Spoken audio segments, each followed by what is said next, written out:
Hello everyone, अस्सलाम वालेकुम। म एउटा कुरा भन्न जानलाको थोरै बोल्दाखेरि मिस्टेक पनि होला, तपाईहरु माफ गरिदिनु होला। मेरो डाइरेक्ट कुरा छ बालेन सरसित या भनौँ बालेन दाइसित। बालेन दाइ चाहिँ आज चाहिँ पीएम को पद सम्हाल्नु भयो। कङ्ग्रेचुलेसन बालेन सर, धेरै खुसी लाग्यो तपाईको पद सम्हालेर। हामीलाई विदेशमा हामी जति बसिरहेछौँ नेपाली, हामीले धेरै खुसी लाग्यो।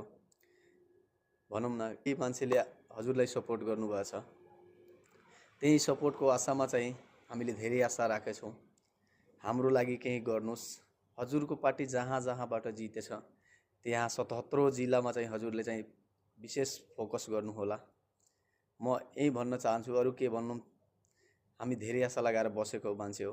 हामी विदेशमा खाडी मुल्कमा यस्तो काम गरिरहेछौँ। अल्हम्दुलिल्लाह राम्रो छ भनौँ, तर हाम्रो देशमा केही गरौँ भनेर धेरै आशा छ सबै मान्छेको। एउटा मेरै आशा हैन, सबै नेपालीको आशा छ। त्यसमा चाहिँ एउटा राम्रै काम गरेर देखाउनु होला, किन पुरै नेपालीको हजुरसित धेरै आशा राखेर बसाएछ, धेरै आशा राखेछ। त्यही भन्न चाहन्छु। अरू हजुरले विशेष ध्यान दिनु होला, यस्तो काम गरेर देखाउनुस्। जहाँ तक अहिलेसम्म राम्रै भएछ। तपाई मेयरको पदमा पनि काठमाडौँमा राम्रो काम गरेर देखाउनु भएछ। अब तपाईको मात्रै एउटा काठमाडौँमा काम होइन, तपाईको अब 77 जिल्लामा काम गर्ने देखाउने एउटा हातमा पावर पाउनु भएछ भनौँ। त्यसमा हामीले धेरै आशा राखेछौँ और धेरै खुसी भएछ हामीलाई। तपाईले पीएम को पद सम्हाल्दाखेरि हामीलाई धेरै खुसी लाग्यो। हेरौँ न, यति खुसी लाग्यो भन्न सक्दैन कि कति खुसी छ हामी भनेर। त्यही खुसीको आधारमा चाहिँ आगेको भविष्यमा काम गरेर देखाइदिनु होला।